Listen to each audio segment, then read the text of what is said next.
Hello viewers, இன்னைக்கு நம்ம பார்க்க போறது ஒன் பீஸ் எபிசோட் 1049 பார்ட் 1.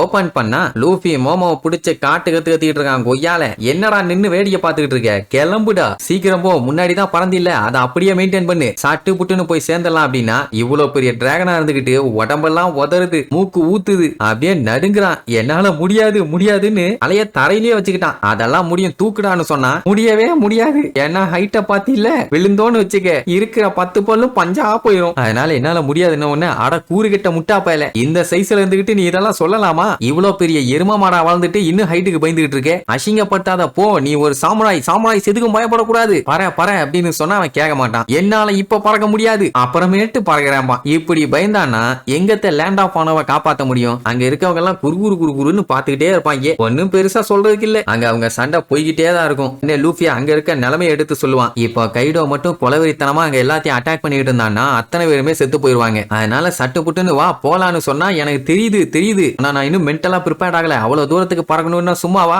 அப்படி இப்படின்னு ஏதோ சொல்லிட்டு இருப்பான். லூஃபி கடுப்பாயி கண்ணை பிடிச்சி இழுன்னு இழுத்து, பறக்கிறியா இல்ல பல்லு ஒன்னொன்னு வெடுக்குன்னு புடுங்கிட்டுமா, நீயும் நானும் ஒன்னா சேர்ந்து எப்படியாச்சும் கைடோவை காலி பண்ணணும் வா அப்படின்னு வெறியோட கத்துவான். லூஃபிக்குள்ள அப்படி ஒரு ஃபயர் இருக்கு. அங்க பாத்தீங்கன்னா யமட்டோக்கும் கைடோக்கும் பயங்கரமா சண்டை நடந்துச்சுல்ல, ஐ மீன் கடைசியா வெறித்தனமா ஒரு அட்டாக் பண்ணாயில, அந்த அட்டாக்ல எப்படியோ கைடோவை பொழந்து கட்டிட்டான். வண்டையில இருந்து ரத்தம் ஊத்தும் அவனுக்கு. அவன் மேல அடிப்படக்கூடாதுன்னு மிரர் மவுண்டைன் ஒரு டெக்னிக்கை யூஸ் பண்ணிருப்பான். இதுக்கு முன்னாடி கோவத்துல அறகுறையா சண்டை போட்ட மாதிரி இல்லாம கிளவரா இப்ப சண்டை போட ஆரம்பிச்சிட்டான். நான் டெஃபினட்டா சாக மாட்டேன், அதுவும் லூஃபி வர்ற வரைக்கும் கண்டிப்பா சாக மாட்டேன்டான்னு அப்படியே ஆயுதத்தை ஐசா மாத்தி, அது வரைக்கும் நீ இங்கே இருறா கொய்யாலன்னு ஓங்கி அடிப்பா. சாதாரண அடியில முரட்டுத்தனமான அடிதான். ஏன்னா கைடோ தடுத்துமே அவன் தர தட்டிடுச்சு. கைடோவே அடிச்சு கவுத்திட்டால, ஆனா அவன் தான் எவ்வளவு அடிச்சாலும் திருந்த மாட்டானே. ஆல்ரெடி மண்டையில அடிச்சு மண்டையில இருந்து ரத்தம் வர வச்சிட்டா, இப்ப அடிச்சு மண்ணக்கவ வச்சுட்டான். சோ அதனால பயங்கரமா கடுப்பானவன் இப்ப லேண்ட் ஆஃப் ஆனோ கூட கம்ப்ளீட்டா சேர்ந்துட்ட, என்னையவே சேலஞ்ச் பண்றீல, நீ கைடோவோட வாரிசு, என்னோட ரத்தம், எனக்கு எதிராக இப்படி செயல்படக்கூடாது அப்படின்ட்டு மறுபடியும் பயங்கரமா அட்டாக் பண்ணுவான். நீ என்னதான் இங்க முக்குன்னு முக்கி சண்டை போட்டாலும் எந்த ஒரு சாம்ராய்ஸும் உன்னை காப்பாத்த இங்க வரப்போறது இல்ல. நீ நினைச்சுக்கிட்டு இருக்கியா அவங்க கூட நீ ஆலியா சேர்ந்துட்டேன்னு? வாய்ப்பே இல்ல, உன்னை எவனுமே ஏத்துக்க மாட்டான் அப்படி இப்படின்னு சொல்லிட்டு அடிச்சுக்கிட்டே இருப்பான். அவன் அட்டாக தட்டி விட்டுட்டு அதெல்லாம் நீ சொல்லாதன்னு சிவனிலேயே ஒரு அடி.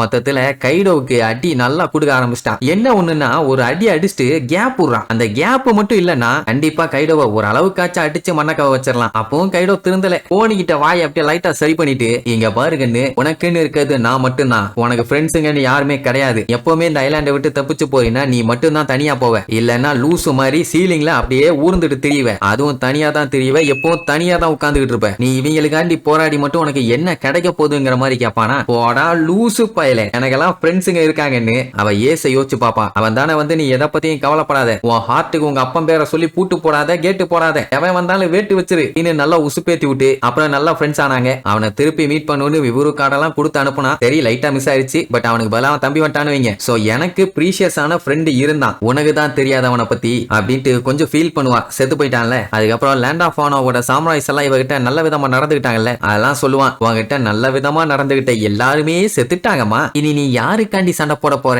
எது பண்ணாலும் நீ வேஸ்ட் தான் சொல்லும் போது மறுபடியும் ஒரு சின்ன பிளாஷ்பேக். என்னன்னா பயங்கரமா ஸ்னோ பெய்யுது, குளிர் தாங்க முடியல, யமட்டோக்கு வேற பசி பயங்கரம், வயிறு கண்ணா பின்னு கத்திக்கிட்டு இருக்குமா. அந்த டைமுங்கும் போது எவனோ ஒருத்தங்க வருவான். சத்தத்தை கேட்டவன நைஸா போய் ஒழிஞ்சுக்குவா. பட் அவனுக்கு தெரியும் இங்கதான் இவ இருக்கான்னு. உங்களுக்கு பசிக்குதுன்னு எனக்கு தெரியும், அவசரப்பட்டு எங்கேயும் போயிடாதீங்க, இந்தாங்க சாப்பாடு, வேற யாரும் பாக்குறதுக்கு முன்னாடி சீக்கிரமா சாப்பிடுங்க. என்ன அவளும் ஜாலியா சாப்பிட்டுட்டு ரொம்ப தேங்க்ஸ்ன்னு ஆனந்த கண்ணீர்ல தேம்பி அழுவா. பட் இந்த ஒரு விஷயமே அவனோட உயிரை பறிச்சிருச்சு. என்னன்னா சீக்கிரட்டா இவன் சாப்பாடு கொண்டு போய் கொடுக்கறத எவனோ நோட் பண்ணிட்டான். உடனே அவனை பிடிச்சு கைய வெட்டினானுங்களா இல்ல கழுத்தை வெட்டினானுங்களான்னு தெரியல, ரத்தம் சொட்ட தொங்க விட்டுட்டானுங்க. இந்த மாதிரி யமட்டோக்கு சாப்பாடு கொடுத்தான்னு சொல்லி பாடியில இருக்க ரத்தம் எல்லாம் ட்ரைன் ஆகி செத்து போனா. ஓடன் ஆகணும்னு சொல்லிட்டு தெரிஞ்சுக்கிட்டு இருக்கா, அவளுக்காடா சப்போர்ட் பண்ணிட்டு இருக்க அப்படின்னு வாங்குன்னு வாங்கியிருப்பானுங்க. இதெல்லாம் கேட்டுட்டு அவன் அந்த டைம் அவ்வளவு ஃபீல் பண்ணிருப்பா. இப்ப அதுக்காக கைடோ கிட்ட நாக்கப்படுங்கிற மாதிரி கேள்வி கேப்பா.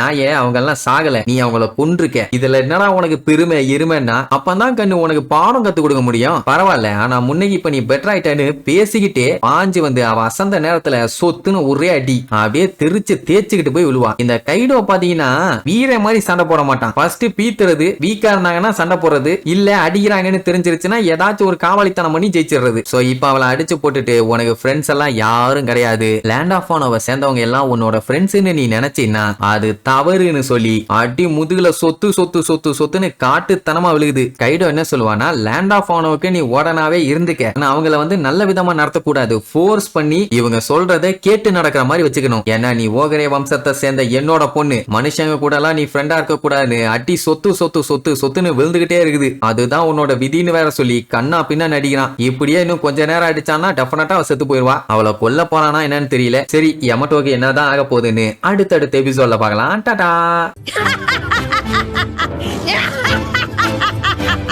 Yeah!